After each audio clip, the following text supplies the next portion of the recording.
মধ্যপ্রাচ্যের বর্তমান ভূরাজনৈতিক সংকটে ইরানের বিশাল ক্ষেপণাস্ত্র শক্তি বহিরাগত মার্কিন বাহিনীর মাথা নষ্ট করে দিচ্ছে।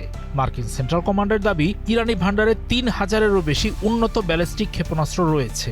অত্যাধুনিক বিমান বাহিনীর বদলে দেশটি তার সামরিক শক্তি গড়তে মূলত এই ক্ষেপণাস্ত্র ও সামরিক ড্রোনের উপরই আস্থা রেখেছে। সামরিক বিশ্লেষকদের তথ্য অনুযায়ী ইরান তার এই ভয়াবহ শক্তির সুরক্ষায় মাটির ৫০০ মিটার গভীরে ক্ষেপণাস্ত্রের শহর তৈরি করেছে। ওই ভূগর্ভস্থ ঘাঁটিতে শাহাব ৩ বা খোররাম শাহরের মতো প্রায় ২,০০০ কিলোমিটার পাল্লার ক্ষেপণাস্ত্রগুলো সুরক্ষিত আছে।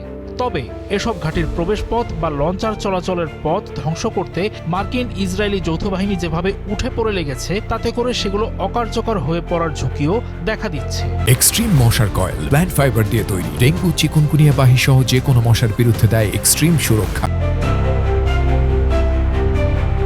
ইসরায়েল ও পশ্চিমা দেশগুলো ইরানের এই ক্ষেপণাস্ত্র ভান্ডার নিয়ে ভয়ঙ্কর চাপে আছে।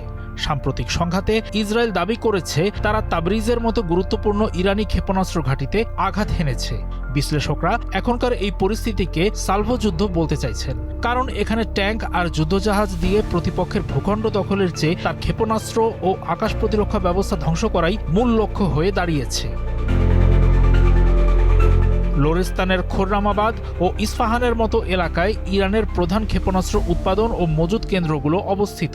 এই যুদ্ধে ইরানের প্রধান এই সামরিক শক্তি ধ্বংস করতে হলে নির্ভর করতে হবে নিখুঁত গোয়েন্দা তথ্যের ওপর। ভূগর্ভস্থ ওই ক্ষেপণাস্ত্র শহরগুলোর অবস্থান শনাক্ত করে তা অকেজো করতে পারলেই আপাতত জানে বাঁচতে পারবে যুদ্ধবাজ পশ্চিমা শক্তি। এটাই তাদের সবচেয়ে বড় চ্যালেঞ্জ।